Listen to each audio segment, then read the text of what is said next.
Bible game or Bible game or Bible game or Bible game or Bible. Hallelujah, or all men must die.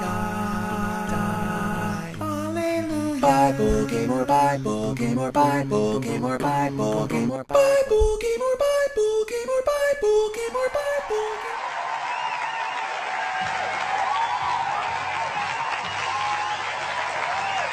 Welcome everyone, I'm Skip Flippinbits and this is Bible or Game of Thrones, the game where you have to decide if a given story comes from the Judeo-Christian Bible or the hit fantasy series A Game of Thrones. Now let's meet our players. Contestant 1, who are you and what do you do? Hello, I'm Albert Scroatsworth. I'm a pharmacist from Cincinnati and I love Game of Thrones. I've read all the books twice and all my friends call me Littlefinger. Great, well we'll put your knowledge of Westeros to the test in just a minute, but first, Contestant 2, tell us a little bit about yourself. Thanks, Skip. First, can I say hi to my family watching at home? No! Contestant 3, who are you and what do you do? Well, obviously I'm George R.R. Martin, and I'm an author. Actually, I wrote Game of Thrones, so this seems a little unfair, but I'm playing for charity today, and they told me it would be okay. And what charity are you playing for today? Well, thank you for asking. It's actually one very near and dear to my heart. I'm playing to raise money for the New Jersey Public Schools. Fantastic! Now to remind everyone playing along at home, the rules of our game are simple. I'll read a summary of a story, and you have to guess whether it comes from the Bible or from Mr. Martin's A Game of Thrones. What parts of it he's actually written, that is. First story, a man of great influence travels to a city. Along the way, some local peasant children make fun of him for being bald. In response, the man summons two bears, which proceed to maul the children. George R.R. Martin! I don't recall writing anything like that, so I'm sorry, you have to answer in the form of a question. You never said that. And you never said it would be 6 years in between books, so looks like we're both going to have to get used to disappointment. Albert Scroatsworth! I'm pretty sure I know this one, but I'd like to phone a friend just to be sure. Okay, and who will you be calling? I'll be calling my good friend Paul Cracklepackle.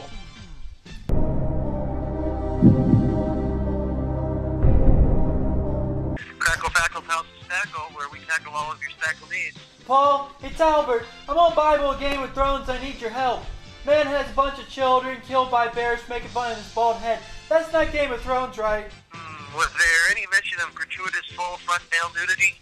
I don't think so. Definitely not Game of Thrones. That's what I thought. Thanks, Paul. Okay, Skip. The Bible. Final answer. Correct! Now wait a minute. He didn't answer in the form of a question. That's not fair. Fair? Is it fair that I've probably got a good 5 years to wait before I find out which of my favorite characters you'll be killing off in the next book? Oh, spoiler alert, it's probably all of them!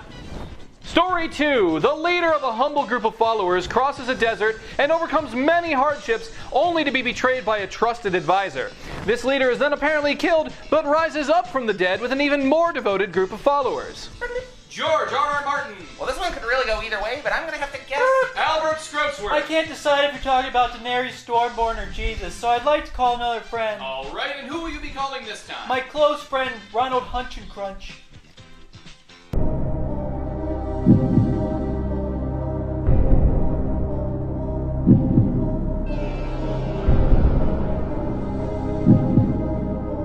Hunch Crunch's Bunch of Munchies, where we've got a hunch, we've got the crunch that you want to munch a whole bunch. How can I help you? Ronnie, it's Albert. Help me out here. Leader across the desert is betrayed and rise from the dead. Could be Jesus or Daenerys. What do you think? Is this leader followed by a bunch of horse warriors who are probably going to be hanging brain at some point? I don't think that was part of the clue, no. The Bible. I think you're right. The Bible, Skip. Final answer. Correct! Story 3. A vengeful widow seduces a mighty general in his camp, gets him drunk, and kills him by putting a tent peg through his skull. Albert Scroatsworth. That's a tough one. I think I'd like to phone another friend. Alright, and who would you like to call? My dear friend Carl Flappermoose.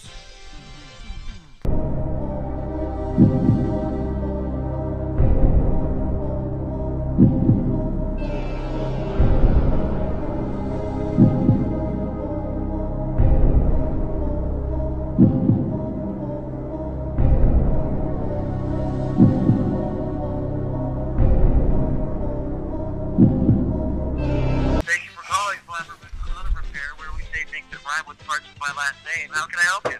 Moose, it's Scroats. Help me out here. Vengeful Widow. What's the leader situation? No mention. The Bible. Thanks. The Bible, Skip. Final answer. Correct, and that takes us to the end of round 1. Let's take a look at the scores. In first place with 3 correct answers, Albert Scroatsworth. Contestant number 2 seems to have wandered off, and in last place, having written no chapters of The Winds of Winter this whole time, George R. Martin. Now round 2 plays a little differently. We'll be asking you both a series of questions about one of our 2 books. Mr. Martin, because you're losing so pitifully, you get to choose which book the questions come from. Well, I think I'll choose Game of Thrones since I'm so familiar with that world. That's stupid! First question, author George R. R. Martin has stated that there will be a total of 7 books in the Game of Thrones series. He has produced 5 books so far, with the 4th and 5th books taking well over a decade to be completed. The questions, contestants, is when will the 6th book, The Winds of Winter, be completed? Albert Scroatsworth. Probably never. That's correct. We also would have accepted When Hell Freezes Over, or I read Mr. Martin's blog, and I cannot believe this selfish man frequently takes breaks from writing to watch football and be with his family, rather than finish crafting the world we have all become so invested in. I hate you, George R. R. Martin, and I hope your beard somehow catches fire and there is no water nearby, so you're forced to piss on your own beard and you get piss in your mouth and swallow a little bit of it, and though you've always kind of wondered what your own urine tastes like, it tastes even worse than you ever imagined, and you throw up a combination of piss and, based on your physique, what I can only assume is mostly chili and Funyuns, you have to clean it all up yourself. Question 2. George R. R. Martin is in our studio competing rather poorly in a game show today. Contestants, where should he be and what should he be doing instead? Lazy Santa! Lazy. Look, I think I see where this is going, and I believe the answer is sitting on his fat ass writing the books that I just cannot live without. Correct! Congratulations, George R. R. Martin, on getting your first question right. You know, this whole thing is highly disrespectful and insulting, but if it means giving underprivileged children a chance at college, I'll play your little game. I didn't ask. Oh, and it seems this next question is a super time cruncher, which means it must be answered within 10 seconds of when I start reading it. Mr. Martin, since you had the last correct answer, this question is for you, and because it is worth triple points, if you get it right, you'll be our winner. Are you ready? Yes. Okay, the clock starts now.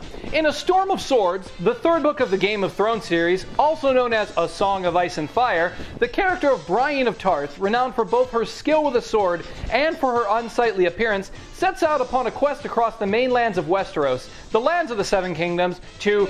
I'm sorry, time's up. The answer was 4. And that's the end of our game, which means that Albert Scroatsworth, you are our winner! For winning our game, we have taken the money that we would have given to Mr. Martin's charity and blended it up with fresh fruit to make a strawberry mango smoothie worth $10,000. I hope it is as delicious as it is spiteful.